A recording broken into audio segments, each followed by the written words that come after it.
2004년도에 영국 문화원에서 영어를 사용하지 않는 102개의 국가들을 대상으로 해서 4만 명을 향해서 설문조사를 했습니다. 이 세상에서 가장 아름다운 단어가 무엇이냐, 이런 설문조사예요. 1위가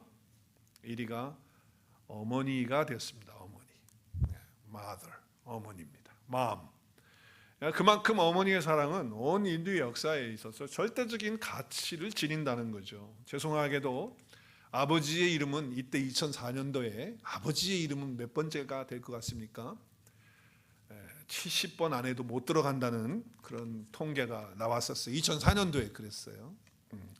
아무튼 어머니를 통해서 우리가 이 땅에 오게 됩니다. 또 어머니 뱃속에 태아에 우리를 두었다가 우리가 이 땅에 태어나도록 하나님이 생명을 주셔서 태어나는 것이지만 엄마의 모태를 통해서 그렇게 하십니다. 그래서 어머니 그러면, 엄마 그러면 무엇인가 우리가 뭉클하는 그런 마음을 늘 갖는 것을 보게 됩니다. 어떻게 보면 이 땅에서도 아이가 태어나서 제일 먼저 배우는 말도 엄마라고 해요. 엄마. 그래서 엄마는 세계 만국 백성들이 다 부르는 아주 정겹고도 또 다정한 그 이름입니다. 그래서 어머니는 영어로 mom, 또 중국어, 독일어, 러시아어로는 모두 마마 그런대요. 마마 그러고, 그런지 모르겠어요. 중국에도 마마 그러나요? 네, 그렇다고 그러는데.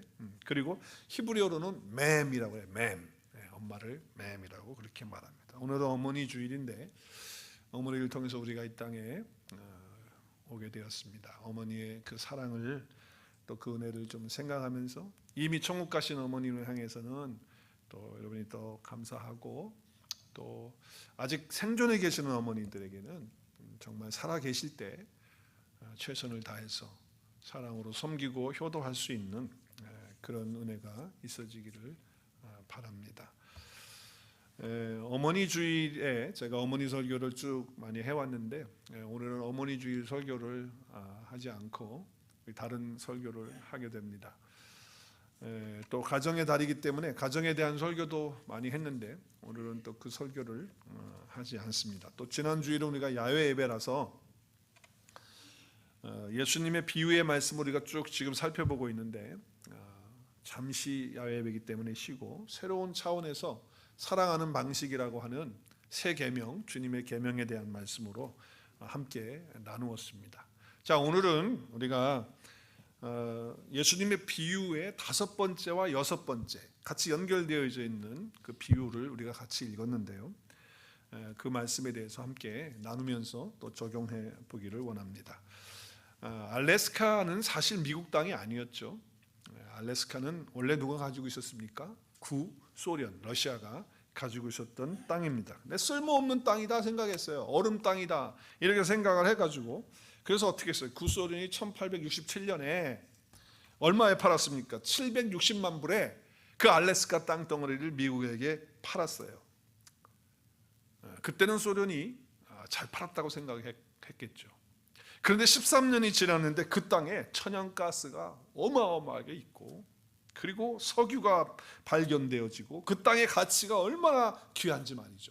또 냉전 시대에 있는데 러시아와 그 소련과 일본을 견제할 수 있는 그런 위치에서 이렇게 요새, 전략적인 요새가 되는 그런 지역이 되었어요. 그래서 알래스카는 정말 금덩어리와 같은 그런 땅이었다라고 하는 거죠. 그런데 그 당시에 알래스카를 구입했을 때 미국 국무회의에서도 어떻게 얘기했냐면, 알래스카를 지금 구입하기로 결정한 그날이 가장 바보 같고 치욕스러운 날이었다, 이렇게 미 국무회의에서도 그렇게 얘기를 했었어요. 그런데 역사는 정말 지나가 봐야 아는 거예요. 그렇죠? 지금 지나간 순간 그 알래스카의 그 가치는 얼마나 귀하고 놀라운지요. 사람들이 그 당시에는 몰랐지만 그만큼의 가치가 있는 땅이었다라고 하는 것이죠. 우리가 예수님을 믿으면서도요, 가만히 생각해 보면 예수 믿는다고 하는 가치를 모르고 믿는 사람들이 있어요. 얼마나 예수를 믿고 내가 사는 것이 가치 있는 것인지를 그거를 깨닫지도 못하고 누리지도 못하고, 그리고 그냥 신앙생활 한다고 교회만 다니는 거예요. 예수님은 천국의 가치가 모든 사람에게 드러나는 것이 아니라는 것을 알려주셨어요. 우리 비유를 통해서 지금 보고 있잖아요. 그래서 예수님 당시에도 많은 사람들이 감추어져 있는 예수님의 그 진리와 그 가치를 몰랐어요. 특별히 성경을 알고 가르친다고 하는 바리새인들과 서기관들도 그걸 몰랐어요. 그래서 예수님이 마태복음 13장 11절에서 이렇게 말씀하시잖아요. 천국의 비밀을 아는 것이 너희에는 누구예요? 너희는 누구죠? 제자들에게는 허락이 돼서 제자들은 천국의 비밀이 뭔지, 그 가치가 뭔지를 알고 누리고 있다는 거예요. 너희들은 앞으로 그렇게 될 거라는 거죠. 그런데 그들은 뭐예요? 많은 사람들이에요. 그리고 그 당시 성경을 가르친다고 하는, 구약을 가르치고 있는 바리새인들과 서기관들 다 포함하고 있는 거예요. 그들에게는 그렇게 되지 않았다고 하는 것을 말씀하고 있어요. 오늘 비유의 말씀을 보면 44절에 이렇게 얘기를 하잖아요. 천국에 대한 비유예요. 이것도 계속 천국에 대한 비유를 하시는데, 천국은 마치 뭐예요? 밭에 감추인 보화 같다라고 하는 것을 말씀하고 있어요. 보화가 어떻게 되어 있다고요? 감추어져 있다는 거예요. 그러니까 천국은 감추어져 있는 비밀이다라고 하는 말씀을 하시고 있는 거예요. 이 비유에서 왜 밭에 보화가 감추어졌을까? 여러분 한번 생각해 보셨어요? 아니 왜 밭에다가 보화를 감춰놨을까? 그 당시에 이 말씀을 들었던 많은 사람들은 다 이해했어요. 그 토를 달지도 않아요. 왜냐하면 그 당시에 상황이 그랬으니까요. 귀하고 아름다운 것들은요 다 땅속에 항아리에다가 다 담아가지고, 항아리 같은 거 담아가지고 땅속에다가 묻어놓는 거예요. 그것이 그 당시에는 은행도 없고 또 저장고도 없고 또 금고가 없었기 때문에 그와 같은 방법으로 자기만 아는 장소에다가 그렇게 해놨던 거죠. 그래서 예수님이 이 비유를 하실 때 거의 많은 사람들이 뭐 이해를 못할 사람이 없는 거죠. 그런데 그 감춰둔 사람이 전쟁에 나갔다가 죽을 수도 있고, 사고로 죽을 수도 있고, 또 병으로 죽을 수 있는데 그걸 말하지 않은 거예요. 밭에 거기 어디 가면은 거기 내가 보화를 해놨다 말이지, 묻어놨다, 그걸 캐갖고 너가 써라, 이렇게 얘기를 해야 되는데 그걸 못하고 죽은 거예요. 그래서 그 땅이 다른 사람에게 넘어갔다가 치면 거기 있는 주인도 그걸 모르는 거잖아요. 모르는 거예요. 숨겨져 있는 거란 말이에요. 그런데 어떤 여기 지금 소장농인지 아니면 어떤 사람인지 모르지만 그 밭에 감춰지는 보화를 발견하게 된 거란 말이죠. 지금 그것을 비유로 들어서 주님이 말씀하시고 계시는 거예요. 자, 그러면 밭에 보화 있는 것을 발견하지 못하는 사람도 있고 또 발견한 사람도 있어요. 그런데 발견한 사람 가운데서도 어떤 사람은 그냥 그거를 그냥 돌덩어리로 그렇게 생각하고 마는 거예요. 이게 왜 이런 게 있지? 그러고 그냥 말아버리는 거예요. 그런데 어떤 사람은 그것이 보화로 발견이 되어지고 그것을 보게 되는 그런 사람이 있다라고 하는 것을 말씀하고 있는 것이죠. 자, 그러면 여기 보화라고 하는 것이 뭐냐? 보화라고 하는 것이 뭐냐? 오늘 예수님이 천국은 밭에 감추인 보화와 같으니 그랬는데, 그러면 그 보화가 무엇이냐라고 하는 것을 우리는 생각해 봐야 되지 않겠어요? 그 보화가 뭡니까? 돈이죠. 다이아몬드죠. 할렐루야. 보화는 뭘 말하는 것일까? 우리 학개서에 가서 보면 학개 선지자가 이렇게 얘기를 해요. 만군의 여호와께서 하늘과 땅과 바다 육지 모든 것을 다 진동시킨다는, 신동 흔들어 놓으신다는 거예요. 깨우시기 위해서 그러시겠죠. 그리고 모든 나라를 또 진동시키겠다는 거예요. 그러면서 모든 나라에 뭐가 이른다고 그랬어요? 보배가 이른다는 거예요. 모든 나라에 보배가 이른다. 그러면서 그 영광이 이 성전에 충만하게, 그 보배의 영광이 성전에 충만하게 될 것이다. 만군의 하나님의 말씀이다. 은도 내 것이고 금도 내 것이다 라고 하면서 말씀을 하셨어요. 자, 그럼 여기 보배라고 하는 단어를 영어 성경을 보시죠. 영어 성경에 보면 7절이죠. 7절에 보면 the desired로 되어 있어요. desired. 그러니까 treasure라고 쓰지 않고 보배라고 단어를 안 쓰고 desired라고 써요. desired는 뭐예요? 사모한다는 거예요.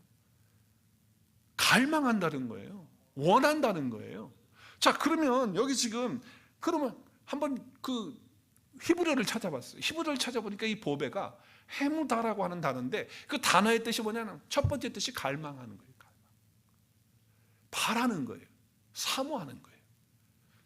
그래서 킹제임스 성경에서 보면 NIV 영어 성경도 그렇지만 영어 성경 킹제임스를 한국말로 킹제임스 성경을 번역을 했잖아요. 그대로 그 성경을 보면 모든 민족들이 바라는 바가 이른다는 거예요.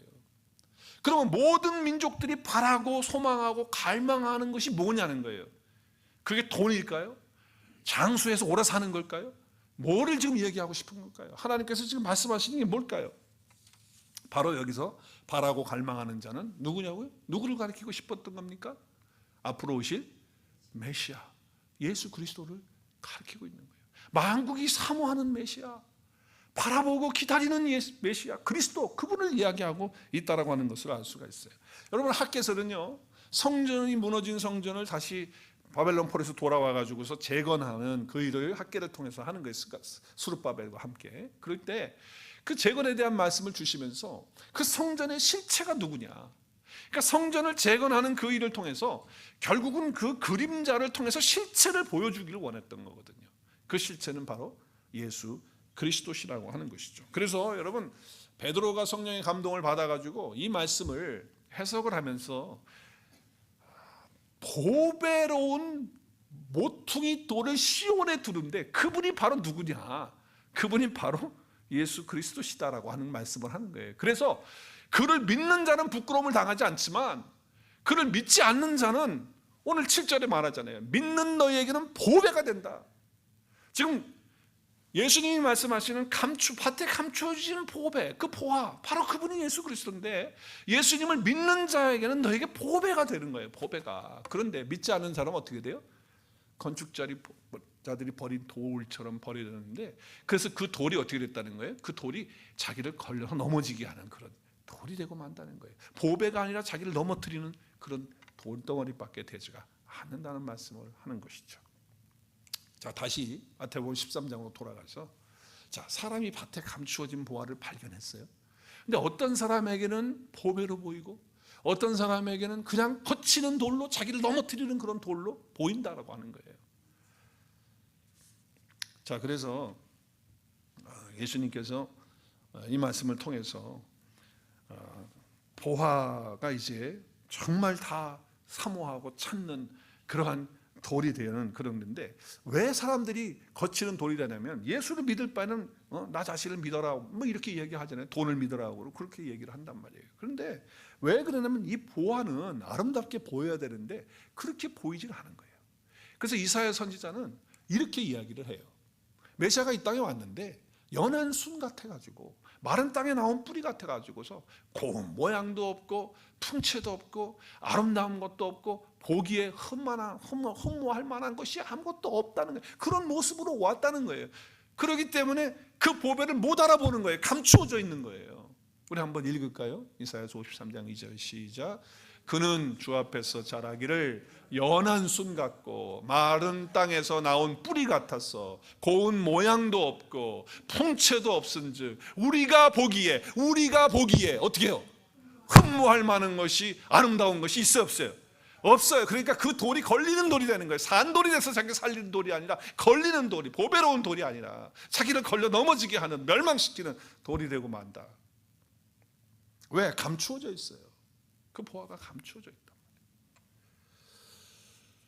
그런데 많은 사람들은 예수 믿으라고 하면, 그렇기 때문에 예수님은 무슨 예수님 하고 우습게 생각하고 농담처럼 여기고 비웃는다는 거죠.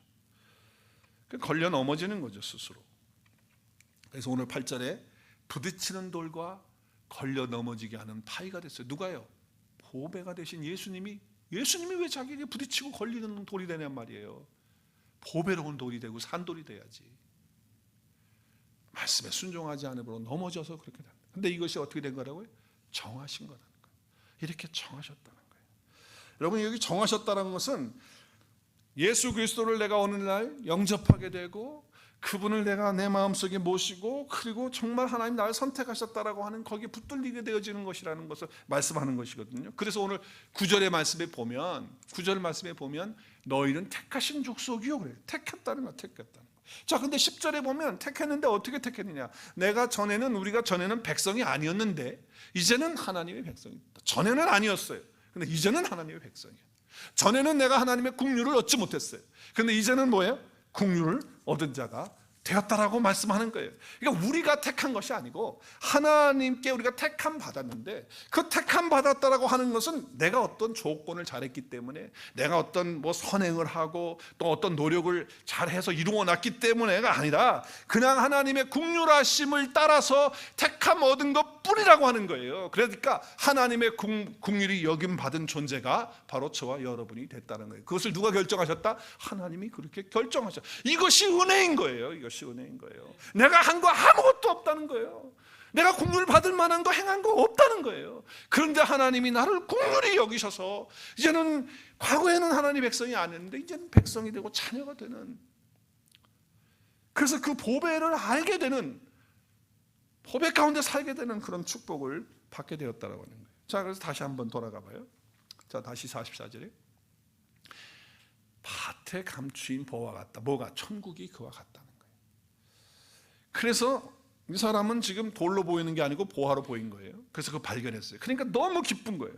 너무 기뻐가지고 어떻게 해요? 그걸 붙잡으니까 너무너무 기뻐가지고서 어떻게 했어요? 자기의 소유를 다 팔아가지고서 어떻게 해요? 그 밭을 산 거예요. 그 밭을 산 거예요? 그 보화를 산 거예요? 사실 밭을 샀지만 그 밭 속에 보화가 있으니까 결국은 보화를 산 거지 밭을 산 건 아니에요. 보화가 없었다면 그 밭을 그 사람이 자기 거 다 팔아서 사지 않았을 거라는 거죠. 보배를 발견하고 붙잡았기 때문에 자기가 가지고 있는 것들은 지금 별 의미가 없다는 거예요. 그러니까 더 중요하고 더 가치 있는 것을 보게 되니까 가치가 없는 것들은 다 뭐예요? 그냥 놓는다는 거예요. 여기서 내가 자기 소를 다 판다고 그러니까 그럼 내가 어떤 열심히 해가지고 내가 공로를 쌓아가지고 내 걸 가지고서 희생하고 이렇게 해가지고서 해서 내가 이 보화를 얻는 것처럼 착각하면 안 되는 거예요. 그게 아니에요. 지금 가치 있는 것, 정말 가장 가치 있는 것을 발견하고 나니까 나머지 것들이 다 시시해지더라는 거예요. 시시. 그러니까 보배에 눈이 떠지게 되면 이게 정말 보배구나, 이게 정말 가장 인생에서 가치 있는 거구나, 이것을 알게 되는 순간 나머지 것들은 다 뭐예요? 별 볼 일 없는 부수적인 것들이 되고 만다는. 그래서 거기에 목매지 않아요. 거기에 연연하지 않는다는 거예요. 그러니까 뭐예요? 그걸 다 팔 수 있는 거예요. 내가 어떤 노력을 해가지고 하는 게 아니라 그냥 저절로 되어진다라고 하는 말씀이에요. 더 좋은 가치를 얻었기 때문에 그렇다고 하는 말씀을 하는 것이죠. 이 사람은 너무 기뻤어요. 너무 기뻐서 자기 전체의 소유를 파는데 기쁘게 팔아요. 기쁘게. 어거지로 억지로 내가 이거를 왜 해야 돼? 이게 아니고 너무 귀한 것을 받으니까. 그러니까 어떻게 돼요? 보세요. 보화의 값이 지금 내가 가지고 있는 어떤 것보다도 더 가치가 있고 더 높아야지, 그래야지 그걸 바꿔치기 할 수 있는 거 아니에요? 그래야 그 수지타산이 맞는 거 아니냔 말이에요. 그러니까 전혀 아까운 생각이 들지 않는 거예요. 내가 가지고 그렇게 지금까지 소중하게 여기고 가치 있게 여겼던 것들이 아무것도 아니니까 이걸 다 어떻게 팔 수 있는 그런 게 되는 거예요. 저절로 되는 거예요. 저절로.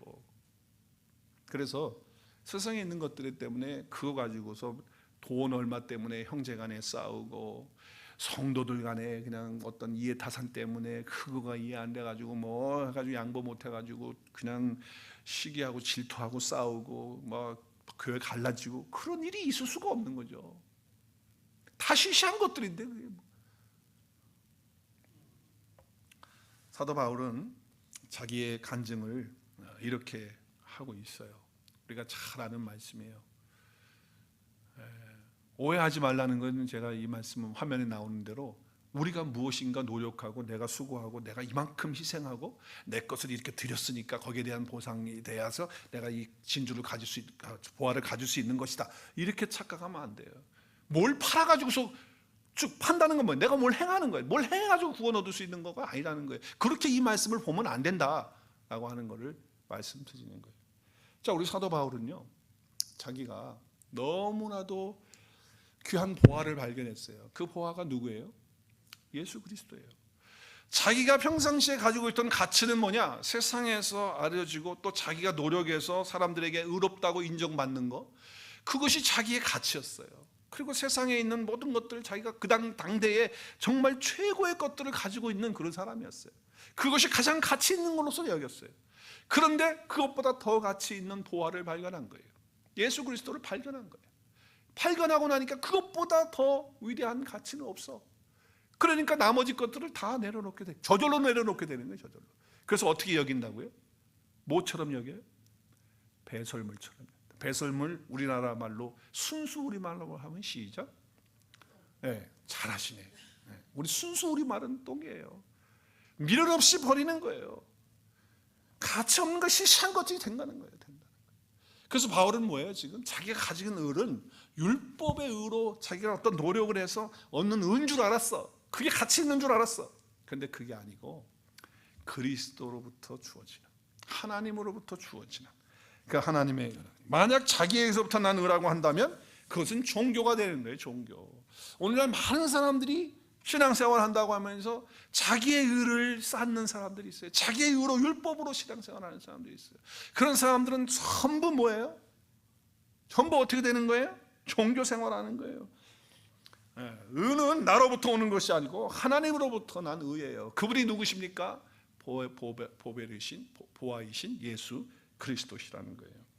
바로 그분 안에서 우리가 신앙생활을 할 때 그것이 참된 신앙, 바른 신앙이 되어진다라고 하는 것을 오늘 비유를 통해서 말씀하시고 계시는 것이죠. 자, 한번 따라하겠습니다. 보화를 발견하고 나면 나머지 것들은 시시해집니다. 우리 한번 옆에 분들하고 인사하겠습니다. 시작. 보화를 발견하고 나면 나머지 것들은 시시하게 보입니다. 오늘 그렇게 보여지는 영적인 눈이 열려지는 예배가 될 수 있기를 주의 이름으로 축복합니다. 나의 의가 되시고 보화가 되신 예수 그리스도보다 더 귀한 것은 없다. 그것보다 더 귀한 것은 없다. 바울의 고백이 저와 여러분의 고백이 동일하게 돼야 되겠죠. 자, 그 다음에 오늘 이제 45절 46절에 그 비유가 나오는데요. 근데 또라고 하는 말로 시작을 해요. 주님이 또. 그러니까 또라고 하는 말을 하실 때는 뭘까요? 그게 연결이 된다, 상관이 있는 것이다, 같은 맥락이다 라고 하는 말씀을 하고 있는 거예요. 자, 그런데 좋은 진주를 구하는 장사와 같으니, 그런데 천국은 마치 좋은 진주를 구하는 장사와 같으니, 그러면 이 비유는 좋은 진주의 비유예요, 진주를 구하는 장사의 비유예요? 이 비유는 지금 이 비유의 주제는 뭐예요? 좋은 진주가 주제예요? 아니면 구하는 장사가 주제예요? 답은 제가 화면에 보여드립니다. 뭐죠? 구하는 장사꾼이 주제예요. 그게 초점이란 말이에요. 자, 그러면 여기 한번 생각해 보세요. 여기 진주는 누구를 말하는 것이고 장사꾼은 누구를 말하는 거예요? 진주는 누구를 말하는 거예요? 네, 진주는 누구를 말해요? 저와 여러분, 예수 안에 있는 자들이 진주고, 또 진주를 구하는 장사꾼은 누구예요? 예수 그리스도, 하나님이신 거예요. 자, 그런데 중요한 건 뭐냐면 자기 소유를 다 팔아 진주를 샀다. 아까는 밭에 감추어 있는 보화를 발견하고 그 다음에 어떻게 했어요? 그 사람이 행동이 뭐예요? 자기 소유를, 금방 한 말씀인데, 바로 자기 소유를 다 팔아 뭘 샀어요? 그 밭을 샀다고 그랬어요. 근데 여기서는 지금 뭐예요? 진주 하나를 발견하니까, 그러니까 어떻게 해요? 이 사람도 자기 소유를 다 팔아서 그 진주를 샀다라고 하는 거예요. 그러니까 다 자기 소유를 팔아서 진주를 샀다라고 하는 그 포인트가 같은 포인트예요. 자, 그렇다면, 자, 오늘 여기 진주는 저와 여러분 예수 안에 있는 자들이라고 한다면, 그러면 진주를 구하는 장사꾼은 예수님이라고 그랬어요. 그런데 예수님이 자기 소유를 다 팔아서 뭘 샀다고요? 진주가 누구라고 그랬어요? 저와 여러분이에요.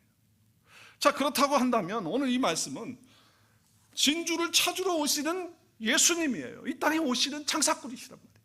그래서 예수님이 진주를 구하는, 잃어버린 진주를 찾기 위해서 오셨어요. 근데 오셔서 어떻게 하셨어요? 그 진주를 발견하고, 저와 여러분을 발견하고 어떻게 하셨다고요? 자기 소유를 다 팔았다. 자기 소유를 다 팔았다는 건 뭐예요? 자기 전부를 다 내어주셨다. 뭐까지 내어주셨습니까? 자기의 목숨까지, 자기의 생명까지 다 내어주신 그런 분이 된 거예요. 그래서 예수 그리스도께서 팔려서 십자가의 그 대속의 은혜로 그 값을 주님이 다 지불해 주셨다고 하는 거죠. 그래서 구원은 공짜로 사실 받은 것이지만, 그러나 공짜가 아니에요. 계산이 안 되는, 전부 예수님이 다 팔아서, 목숨까지 다 팔아서 우리를 사주신 그 사건이기 때문에 이건 공짜가 아니에요. 사실은 어마어마한 대가, 값으로 측량할 수 없는 그런 은혜인 거예요. 여러분, 내가 이런 가치 있는 존재가 되었다라고 하는 것이 믿어질 때, 이것이 정말 나의 것이 되어질 때 감격이 오고 기쁨이 오는 거거든요. 그리고 뭐 세상에 있는 것들 드리는 거에 대해서 그걸 그냥 연연하고 그렇지 않아요. 전혀 그럴 수가 없어요. 저와 여러분이 이렇게 아름다운 진주가 되셨습니다. 우리 한번 옆에 분들하고 인사하겠습니다. 당신은 아름다운 진주이십니다. 시작. 정말 가치 있는 진주이십니다. 시작. 정말 가치 있는 진주이십니다. 그 일을 위해서 예수님이 어떻게 하셨다고요? 다 자기의 것을 팔았어요. 다 내어주셨어. 다 내어주셨어. 나를 그렇게 세워주시기 위해서, 아름다운 진주가 되기 위해서 그렇게 하셨다는 거예요. 자, 그래서 여러분, 마지막에 지금 우리가 보면 그래요. 서로 얼굴 보면서 당신이 무슨 진주야, 지금 보니까 그렇지도 않은데, 이렇게 볼 수도 있어. 왜? 아직도 연약하고 모자라고, 그리고 뭔가 흠이 있잖아. 지금 그런 상태예요. 그런데 주님께서는요, 결국 마지막에 한번 우리에게 약속하시는 것이 있어요. 요한계시록 21장을 보면 1장부터 보면요, 하늘나라에 대한 묘사를 요한이 그 보고서도 쫙 쓰는데, 이 땅에 있는 보석의 이름이라는 건 다 갖다 대. 다 갖다 대. 여러분 읽어보세요. 다 정말 알지도 못하는 보석 이름 다. 그러니까 천국을 묘사를 하는데 이 땅의 언어로 할 수가 없는 거예요. 뭐라고 어떻게 할 수가 없는 거예요. 그러니까 그냥 좋은 보석 이름을 다 갖다가 댔단 말이죠. 그런데 마지막에 이제 21절에 가서 보면 12문에 대한 얘기를 해요. 12문은 12지파, 12문, 이제 요한계시록 보면 그렇잖아요. 그런데 12진주가 나와요. 진주가 나와요. 지금 예수님이 뭘 사셨다고요? 진주를 샀어요. 자기 걸 다 팔아서 진주 샀어요. 저와 여러분이 진주인데 지금 거기 들어있는 거예요. 그런데 각 문마다 한 개의 진주로 되어서, 그러니까 각 문마다 한 개의 다 연결이 됐다. 한 몸 됐다. 그러니까 예수 그리스도의 한 몸 안에서 우리가 다 진주가 되어가지고 있는 모습이에요. 그걸 지금 보여주는 거예요. 그 유리 같은 정금이에요. 엄청나요. 근데 22절 희한한 일이 있어요. 성 안에 들어갔으면 거기 성전이 있어야 되거든요. 근데 성전이 안 보여. 아니, 성 안에, 예루살렘 성 안에 들어가면 성전이 있어야 되는데 성전이 없어. 왜 그랬을까? 왜 성전이 없을까? 주 하나님 곧 전능하신 분과 및 어린 양이신 예수 그리스도께서 뭐가 되시기 때문에 성전이 되시니까 그 성전 건물이 없는 거예요. 그 성전 안에 우리가 다 어떻게 돼요? 하나하나 다 연결돼서 한 몸을 이루어서 진주로서 그렇게 영원토록 빛나는 존재가 된다는 거예요. 할렐루야! 엄청난 말씀이에요. 그래서 은혜는요, 항상 그리스도께서 나를 위해서 무엇을 해주셨느냐, 이것을 바라보고 믿고, 그리고 내가 어떤 존재가 되었느냐라고 하는 것을 하나님 앞에서 내가 그것을 그대로 받아들이는 것, 이것이 은혜이고 이것이 믿음인 줄로 믿으시길 바랍니다. 내가 어떤 것을 하는 게 아니에요. 이미 하나님께서 다 이루어 주신 놀라운 일들을, 그냥 그것들을 어떻게 해요? 내가 받아들이는 거예요. 받아들이는 거예요. 그래서 내가 이런 진주가 됐구나, 내가 이런 가치 있는 자가 됐구나, 내가 이런 의로운 존재가 됐구나, 너무 감사해서 그분을 위해서 그분의 이름을 부르면 감격이 되고 감사가 되고, 내가 어떻게 해야 될 줄 모르는 그런 마음이 내 속에서 나오는 것이, 이것이 신앙생활이고 이게 믿음이에요. 세상에 어떤 것과 바꿀 수 없는 존귀하고 가치 있는 존재가 저와 여러분의, 왜 예수님이 자기의 것을 다 바쳐서, 다 팔아서, 생명까지 팔아서 저와 여러분을 사셨기 때문에, 그것보다 존귀한 존재가 어디 있어요? 나는 가장 중요한 가치 있는 그런 존재가 되었다는 거예요. 여러분, 나의 가장 중요한 가치는 무엇입니까? 정말 보아이신 예수 그리스도가 맞습니까? 아무도 대답 안 하시네요. 아멘? 정말 이 세상에서 어떤 것보다도 가장 가치 있는 존재가 나라고 하는 사실을 믿으십니까? 예수님이 다 팔아가지고 나를 사주셨어요. 그것보다 가치 있는 존재가 어디 있냔 말이에요. 어느 집사님이 이런 말씀을 저에게 한 적이 있어요. 자기가 아들 셋이 있는데 첫째 아들이 너무너무 똑똑하대요. 그래서 공부를 잘하고 말도 잘 듣고 착하고, 그래서 최고의 학교 대학을 들어갔어요. 정말 좋은 대학. 그래서 이제 졸업반인데 아버지한테 갑자기 드릴 말씀이 있다고 와가지고서는 그 집사님에게 와가지고 그런 얘기를 한다는 거예요. 아버지, 제가 이제 대학 졸업 이제 얼마 안 남은데 대학 졸업하면 신학교 가려고 합니다. 그랬더니 그 집사님이 할렐루야 그랬겠죠? 아니에요. 요즘 말로 헉 그런 거. 아니 헐. 요즘에 헐이지. 헐? 신학교? 야, 동생들이 있어. 동생들 가면 돼.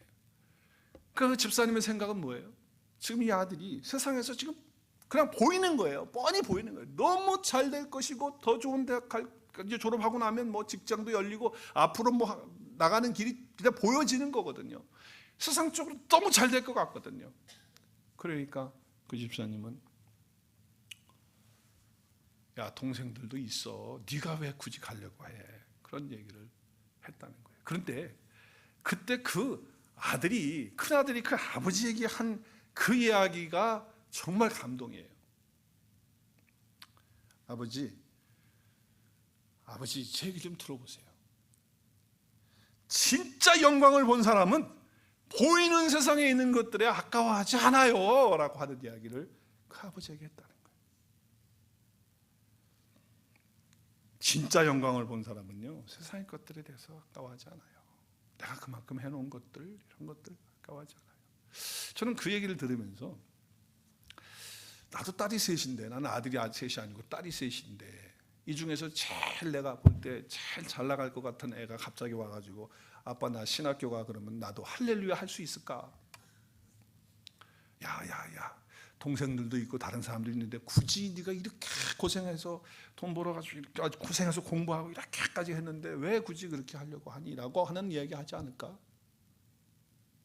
말로는 감추어진 보화를 내가 찾았다 발견했다 말하고 주님께서 다 자기 것 팔아가지고 나를 진주로 이렇게 만드셨다고 말하고 찬송하고 뭐 고백하고 떠들고 다니는데 실제적으로 삶을 보면 그렇지 않을 때가,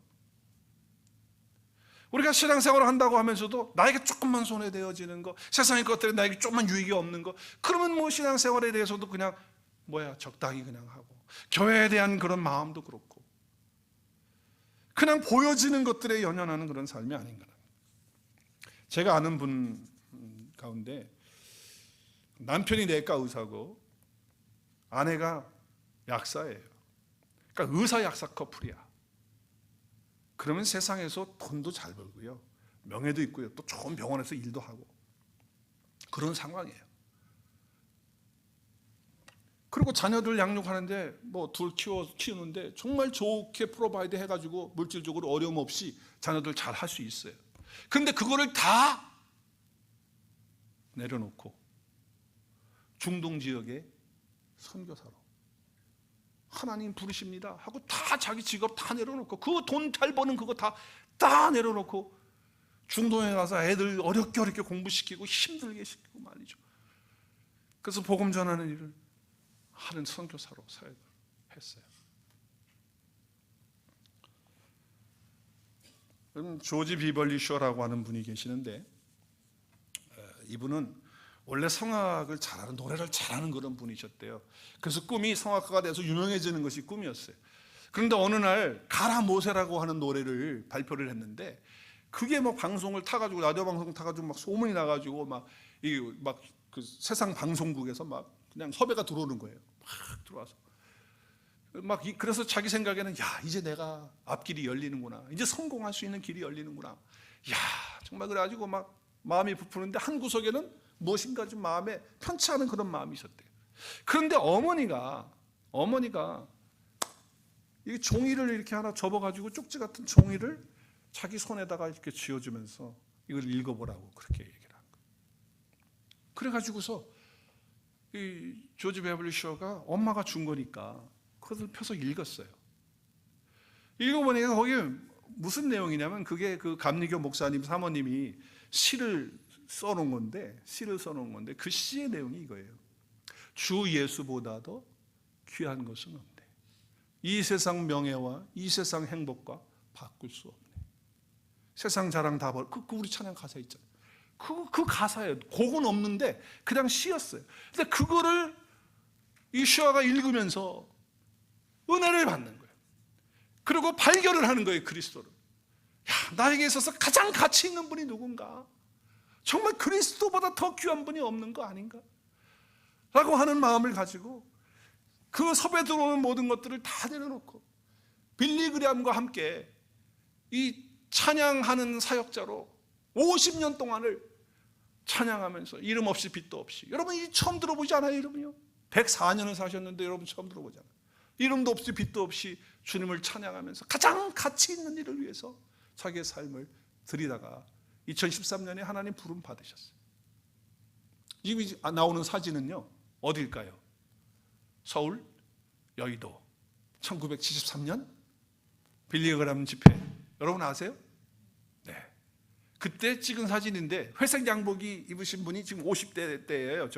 그 빌리 그레함 목사님이시고, 그리고 그 옆에가 바로 조지 베벌리 쇼 찬양 사역자로 함께 동행하면서 사역했던 그런 사람이라고 하는 것이죠. 여러분 정말 감추어진 보배를 발견하셨습니까? 여러분의 인생에 가장 가치 있는 분이 정말 예수 그리스도십니까? 아멘. 주님께서 다 생명까지 내어주셔서 팔아셔서 나를 가장 귀한 진주로 만들어 주셨습니까? 가장 가치 있는 자가 된 것을 내가 압니까? 그렇다면 내가 어떻게 살아야 할까요? 이제 남은 인생은 무엇을 위해서 무슨 가치를 가지고 살다가 하나님 앞에 설까요? 우리 짧은 인생이에요. 우리도 주 예수보다 더 귀한 것은 없네.